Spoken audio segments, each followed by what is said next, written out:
In the last video, I left you guys off just getting this Prelude started after the manual swap. It was a bit of a struggle to actually get it going, but we did it eventually after some gas, a boost with the Tacoma onto the battery. I took this car out onto the road to fill it up with gas, and it actually had troubles starting again, where it would just click the starter once, not a rapid click that would indicate like a bad battery or relay, but just a one solid click. So what I figured was, with the new flywheel and having put the starter back on, it wasn't exactly lining up with the teeth of the flywheel and was butting against them. So I actually unbolted the starter a little bit just to give it some wiggle room, found a nice spot where it would crank and start the motor, tightened it down there, and now it's been running much better. The other thing I fixed is the fog light. If you guys remember in videos long ago, when we were actually putting this thing on and off the car dolly, it got just totally ripped out. That's, you know, fixed up now and working, which is great.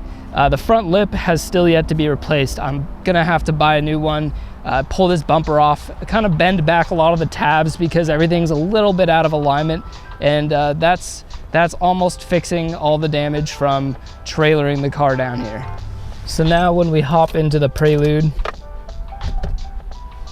fired up, it's been good to start. Just like that.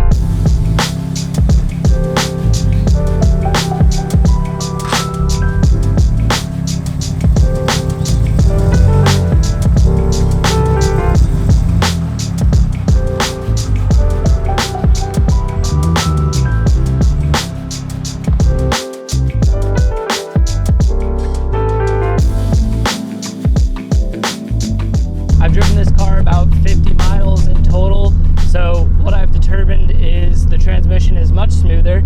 I haven't pushed it yet, just because I'm trying to break in a new clutch and a new flywheel, and the Fidanza flywheel recommended that you drive kind of casually for about 300 miles as a break-in period. My new speedometer cable is working, and it's counting the trip mileage as well as the odometer, but it's not working as an actual speedometer, which is annoying.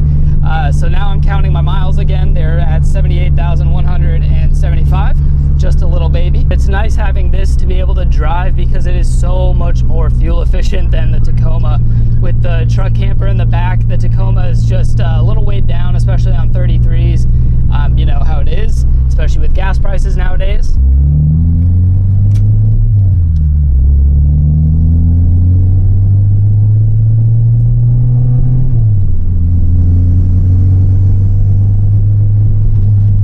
Needless to say, it's an absolute blast being able to drive this car again. I've missed it so much over the course of like 9 months. Totally worth all the effort it took to bring it back to working condition. I'm still not there yet, but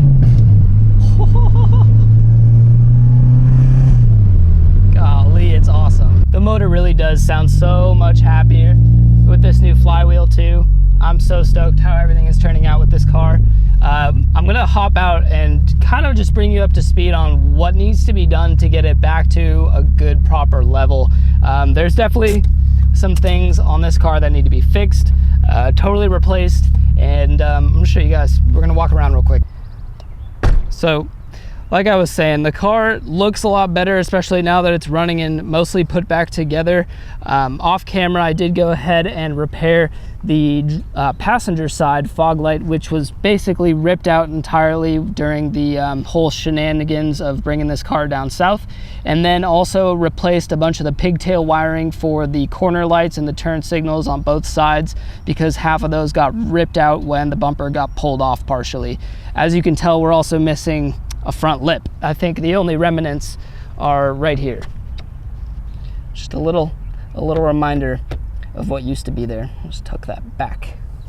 I've yet to order a new front lip. I think I'm gonna do the same style as last time, the 1994 to 95 Type R Accord front lip. I really liked how it looked, and it just brought the whole front end to the same height as like the side skirts, which looked really sharp. And speaking of height, I also need to go around and lower the coilovers to get my fitment back, because I obviously raised it up a good bit to make sure I could fit it on the car dolly and get it off, which we still ended up ripping the bumper off. So you can see like some of these body lines are not too great anymore. In an upcoming video, I'm definitely going to be adjusting the suspension back down, and I also need to polish up the rear wheels. off camera I did both the fronts. They definitely look a heck of a lot better, but the rears still need to be polished and they are looking super crusty. So that's on the to-do list. You know what, I'll just keep rolling with it. Speaking of crusty, we've got some rust and paint issues to take care of on this car. Unfortunately, yeah, you know, this happens on old cars. And although the paint looks really good from afar, up close, you know, you really start looking at it, it needs some help.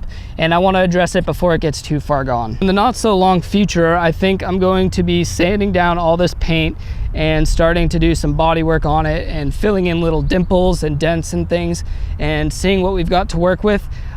I don't think the restoration as far as paint goes on this car is going to be too extensive. It's a fun car. I'd like to be able to bring it to shows and have it look good, but I'm not expecting for a DIY paint job to have it come out like a showroom vehicle. So that is kind of what's on the immediate future, guys, is the front lip, polishing the rear wheels, adjusting the coilovers back down and getting the right height set. And I don't know, I'm just so happy to be driving this car again. Also, the interior needs some love. It's kind of a mess in here. I'm actually just keeping some tools and jumper cables in it while I'm still kind of feeling out this new transmission. In case I get stuck on the side of the road, at least I have a little something. Like when I first got stuck at the gas station with Jenna, I didn't have a hammer. The second time I got stuck with the starting issue, I just whacked the starter with a hammer while Jenna tried to start the Prelude, and that seemed to work out for us. That's what I got for you guys today. I wanted to show you that the Prelude does in fact actually drive, and I can actually bring it on the roads and drive it around, and it works just great. So guys, thank you for sticking around and watching me put this Prelude back together. I do appreciate you, know that. And I will see you guys in the next one. We're gonna continue working on this. I've also got some news on the Tacoma, which I'll address in the next video. But thank you guys so much for watching. Keep elevating. Adios. See you next time.